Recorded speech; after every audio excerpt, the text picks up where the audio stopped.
Topic number 1. 4 nights ago, on Thursday, January 17, millions of Americans tuned in the ABC television program 2020. The program that night presented a heavily edited interview by the British television personality David Frost. The person interviewed was said to be the former Shah of Iran. The individual we saw in the David Frost interview looked, sounded, and acted very much like the Shah, but he looked much healthier than the sickly-looking Shah in New York 2 months ago. This was true even though news reports had been saying the Shah's condition was deteriorating. Almost every time he answered a question, the face became expressionless and the eyes froze into a glassy stare. He spoke slowly, haltingly, as if groping around in a fuzzy memory to find the answers.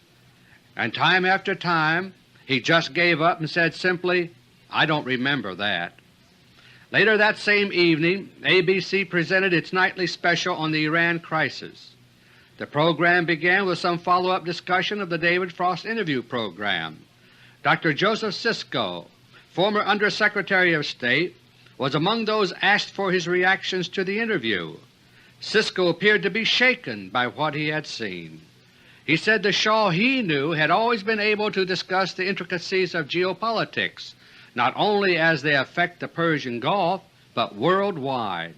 By contrast, the man he saw in the David Frost interview was, quote, "uncertain in his speech, a completely different man from the one I knew." Unquote.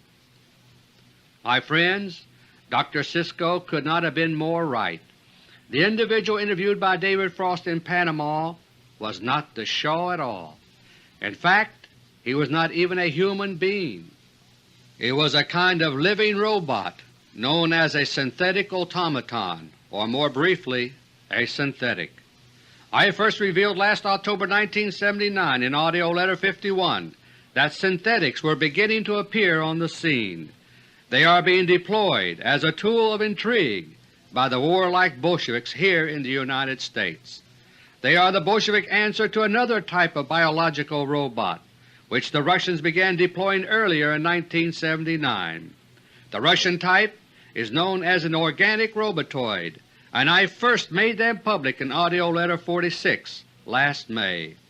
Both the Russian robotoids and the Bolshevik synthetics are remarkable creatures. They are manufactured by radically different technologies, but they have one thing in common. They are both artificial life forms which live and breathe but have to be programmed like computers. And they are the products of 3 decades of spectacular scientific discoveries out of public view. I have given a little of the scientific background in AUDIO LETTERS 47 and 51. But robotoids and synthetics remain perhaps the most secret of all intelligence weapons. In my previous tapes about these biological robots, I have mentioned that their most critical feature is their biological computer brain. In that regard, the Russian robotoids are far superior to the Bolshevik synthetics. That's because of their holographic brain, which I described in detail in AUDIO LETTER No. 47. In AUDIO LETTER No. 51 I mentioned the low brain quality of the synthetics, and if you were watching the alleged Shah of Iran in the David Frost interview the other night, you saw a perfect example with your own eyes. Synthetics easily pass for human beings, but they act dull-witted compared to the humans which they simulate. When David Frost interviewed the synthetic double for the former Shah, he no doubt thought he was talking with the real thing, but by that time the real Shah had been dead for well over a month. He died in the early morning hours of Sunday, December 2, 1979. In AUDIO LETTER No. 52 last November, I explained why the Shah had been brought to New York City in the first place. He did undergo medical treatment, but that could have been done elsewhere. The once mighty Shah arrived in New York as a mere pawn in a deadly worldwide game of chess. For more than 2 years a secret war has been in progress between the new rulers of Russia and the overthrown former rulers of Russia, the Bolsheviks. Having been expelled from Russia by the tens of thousands, the old Bolsheviks have been flocking mainly here to the United States. They are in a rage to strike back at Russia, and they plan to do it using America's military power. Over the past 2 years and more, a sophisticated new Bolshevik revolution has been underway without fanfare here in the United States. I've kept my listeners informed about this situation in past audio letters. The Bolsheviks are in a do-or-die frenzy to throw America's military might at Russia, and in AUDIO LETTER 37 for August 1978 I revealed how they plan to do it. The Bolshevik war plan is based on an American nuclear first strike against Russia, and the chain of events to lead up to the first strike was to begin with a crisis over Iran. That is what I made public nearly a year and a half ago, and that is what is going on now, right before our very eyes. My friends, we are on the road to Nuclear War I. In AUDIO LETTER 52 I explained the purpose for which the former Shah of Iran was lured to New York City in late October. This was a Russian ploy carried out using their own robotoid replacements for certain powerful Americans. They had discovered that the Bolsheviks here in America were setting in motion the dreaded Iran crisis. It was already too late for the Russians to prevent the crisis from erupting, so instead they maneuvered the Shah here in a preemptive strategy to change the course of the crisis. I gave the details of all this in AUDIO LETTER 52, so I won't repeat it again here. The Russian maneuvers involving the former Shah of Iran were set in motion while the Kremlin peace faction, the White Doves, were still calling the shots. They succeeded in their plan to make the former Shah the center of the Iran crisis, contrary to the Bolshevik plans, and later, when the time was ripe, they were planning to use their control over the Shah to make the crisis fizzle out. But as I detailed in AUDIO LETTER 52, the Russians had their hands full in trying to sort out the Iran crisis. The Shah's trip to New York City was arranged on short notice. Having accomplished that much, the Russians put the Shah on ice during November 1979 while they concentrated on other pressing aspects of the crisis. As December 1979 began, Russian agents here in the United States were preparing for new moves involving the Shah. For over 5 weeks the Shah had been holding court and receiving medical treatment at the New York Hospital Cornell Medical Center in New York City. His suite on the 17th floor was walled off by a special barricade of bulletproof glass. Everything having to do with the Shah was subject to intensive security precautions. Unknown to the Shah himself, he was the key to Russia's plan to unravel the Iranian crisis without war. So the one thing the Russians could not afford was to have something happen to the Shah at that time. By the time I recorded AUDIO LETTER 52 on November 30, 1979, plans were being laid to move the Shah. The Russians had begun to penetrate the Bolshevik stranglehold on Iran and were establishing a dialogue with the Khomeini government. The time had come to remove the Shah from the hospital. The advanced preparations at the hospital were subtle, but not subtle enough. They were detected by Bolshevik agents within the hospital, and they were successful in learning the details of the plan to move the Shah before it took place. Shortly after 4 a.m. on the morning of December 2, 1979, the Shah left his hospital room in a wheelchair. He was accompanied by armed guards, including FBI agents brandishing submachine guns. They entered an elevator on the 17th floor of the hospital and went down to the sub-basement. From there, the Shah and his guards traveled along an underground tunnel to the Payson House staff residence on East 71st Street. There, the Shah's party entered a parking garage. The Shah was wheeled up to a blue-green FBI van. The Shah was helped out of his wheelchair and into the van.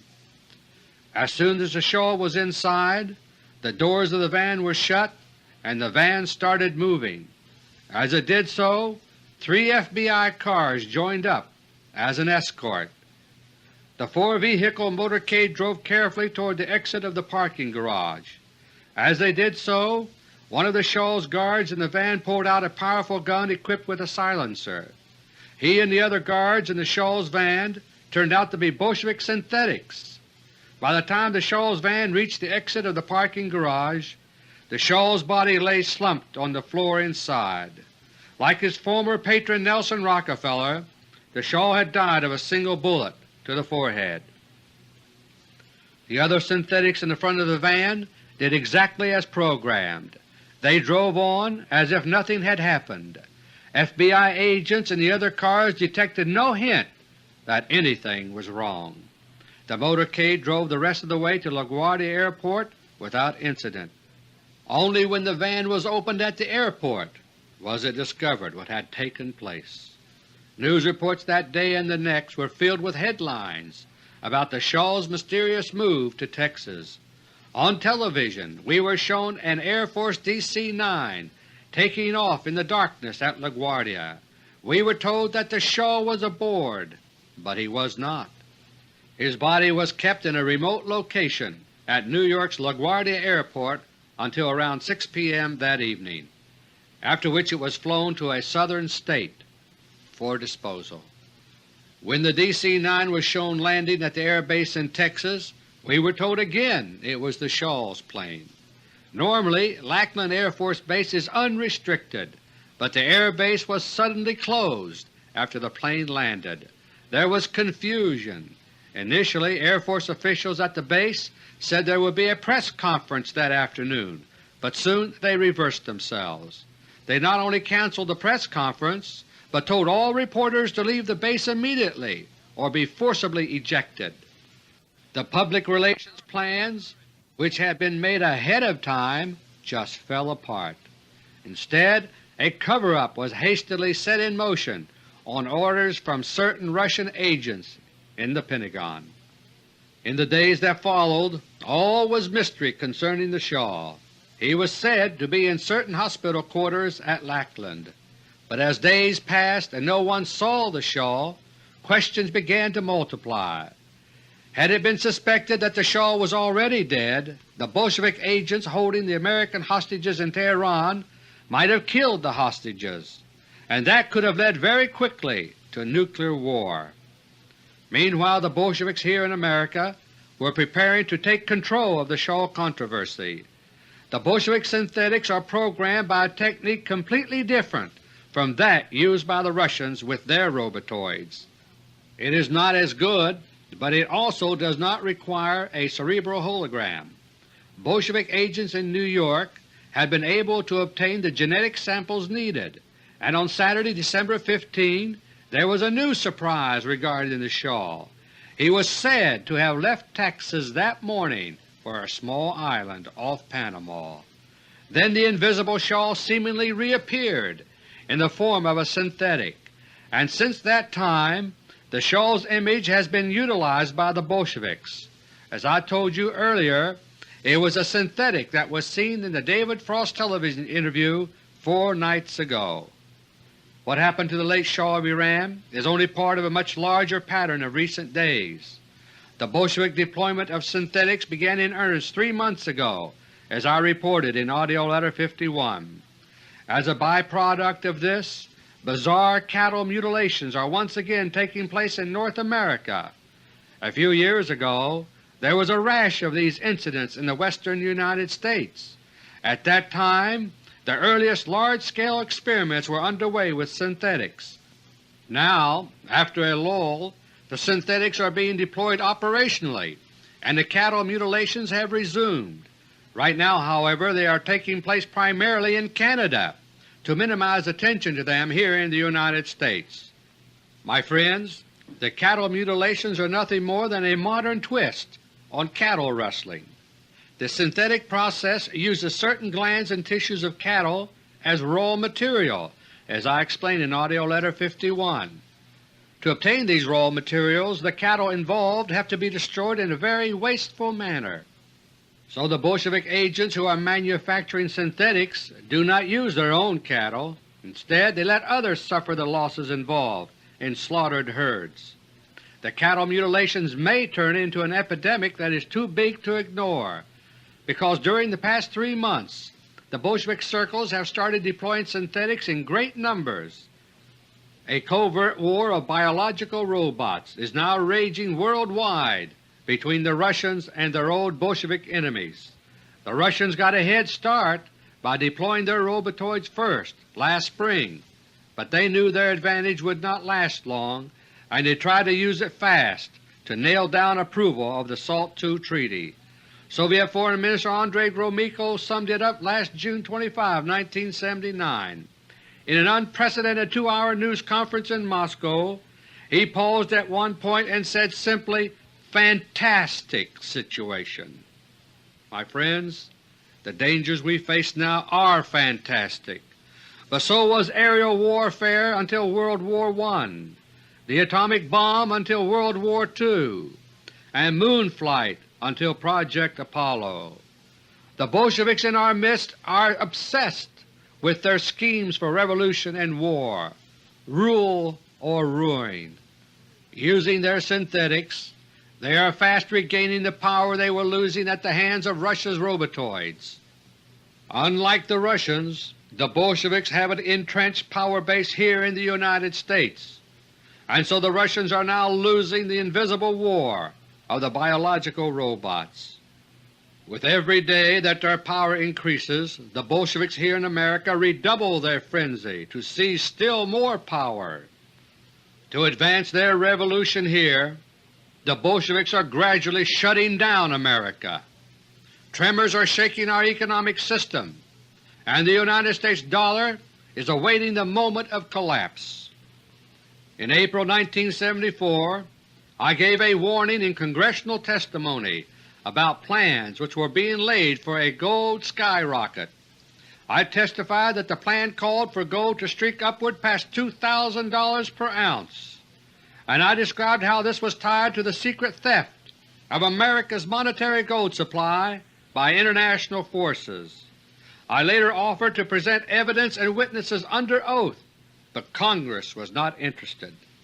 Then I went public with my warnings, but lies and maneuvers by the United States Treasury Department were swallowed like honey by most Americans. So nothing lasting was done to stop the plan for our economic destruction. Now the gold skyrocket is a matter of daily headlines. Since I recorded AUDIO LETTER No. 52 less than 2 months ago, the price of gold has more than doubled. Gold auctions by the gold-poor United States Treasury have stopped, as I alerted you they would in December of 1978, AUDIO LETTER No. 41. Thousands of people are lining up to turn in their gold and silver, thinking they are receiving good dollars in exchange. But that's because the dollar is still being propped up artificially. When the time is ripe, in Bolshevik plans, the props will be pulled out and the dollar will crash. The dollar is on the road to repudiation, which will make it worthless, and many of the wealthy abroad now believe that the United States does not have the gold it claims to have. The very few who do know about the plan to repudiate the dollar are not selling their gold and silver. They are holding on to it and even buying more. As the Bolsheviks press ahead in taking control of the United States, they are also working overtime to get ready for war. They want to destroy Russia, and they want you and me to do their dirty work. They already know that Nuclear War I will kill 3 out of every 4 Americans, but that does not worry them. Using their positions of privilege and power here in America, they believe they will survive, so they can't wait to throw the United States into nuclear war against Russia. When I recorded AUDIO LETTER No. 52 last November 30th, the official line we were hearing daily was that Muslim students were holding our hostages in Tehran. Those stories were lies, and I told you so. The situation in the embassy is controlled by Bolshevik agents. They are not true Muslims at all and are beyond the control of Ayatollah Khomeini. Now more than a month later, you're hearing a distorted echo of what I told you then. It is now being admitted that Ayatollah Khomeini does not control those who are holding our hostages, but you are being fed only half-truths designed to rally your support for war.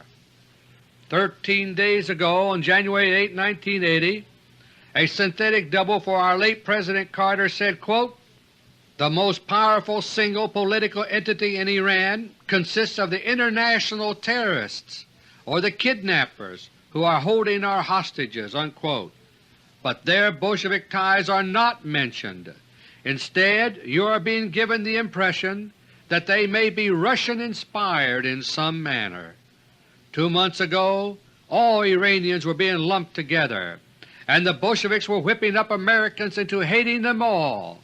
But now we are suddenly hearing about the threat to Iran from Russia. We are being prepared for war, with declarations that we may have to defend Iran militarily. The Bolshevik military strategy remains as I described it nearly a year and a half ago in AUDIO LETTER No. 37. I will now repeat, word for word, the warning I gave you then. The American public will demand that it is time for the United States to stand up to Russia, and with full public support American troops and weapons will pour into Iran. From that point onward, the outbreak of Nuclear War I will be all but impossible for the public to follow by way of the so-called news.